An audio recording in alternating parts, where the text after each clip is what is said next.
Здравейте на всички! Днес ще ви разкажа за стратегиите, които карат начинаещите да губят много пари в началото на Chicken Road 2.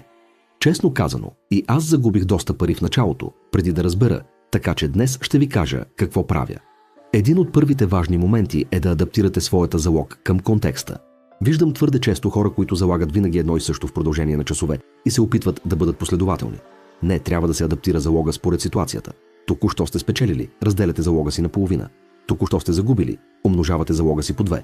Това е един от първите съвети. Важно е да се вземе предвид контекстът на играта. Трябва да се вземат предвид вероятностите. Преди да продължа, казвам ви веднага, че под видеото съм ви оставил линк да играете Chicken Road безопасно. Важно е, повтарям, да изберете правилния сайт, защото има сайтове, от които не можете да изтеглите печалбите си. Така че когато нямате правилните стратегии, това не е проблем, защото за съжаление не печелите пари. Но ако сте сериозни и искате да печелите пари, просто кликнете върху линка под видеото и ще можете да изтеглите печалбите си. Сега можем да продължим. Втората стратегия, която е изключително важна, е да се вземат предвид различните трудности. Има лесен режим, среден режим, труден режим и хардкор режим. Добре. Например, ще опитаме средния режим. Вие.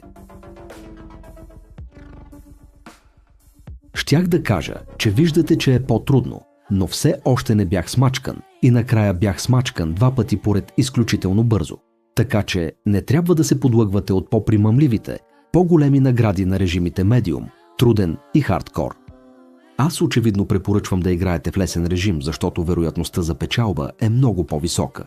В труден режим, все пак можем да спечелим пари, умножаваме по 3 тук, но обикновенно не печелим пари. Вероятностите не са във ваша полза. Вероятностите не са добри. Същото важи и за хардкор режима.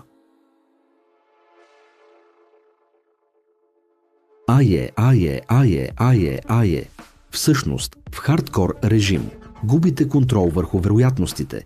Преминавате твърде лесно от едно малко множител на печалба към доста високо множител като 3, 4, 10 и 5, 5, 5, 10 и 3, 9, 15 и така нататък. Окей. Сега, третият и последен съвет. Трябва да останете в първите 7 полета максимум, защото след това казиното знае, че сте играч и иска да ви улови. И след това той ви смазва. Така че играта е наистина добре направена. Не трябва да се оставяте да бъдете излъгани. Всъщност, при първите 5 полета, вероятностите са изключително добри да преминете, да спечелите пари. И тъй като току-що сте спечелили пари, си мислите, че по-късно ще бъде лесно и за това продължавате. Грешка. Трябва да се изтеглят пари. Може да изглежда като малки печалби, но в дългосрочен план те наистина са много интересни. Трябва да се въоръжим с търпение, да не се опитваме да играем 10 000 евро наведнъж. Но ето, отнемаме време. Окей. Сега, тук, аз просто печеля. Може би ще намаля малко залога си. И продължавам. И така, това беше моят трети изключително важен съвет. Напомням ви, че под видеото съм оставил линк, за да играете на Chicken Road 2 по безопасен начин.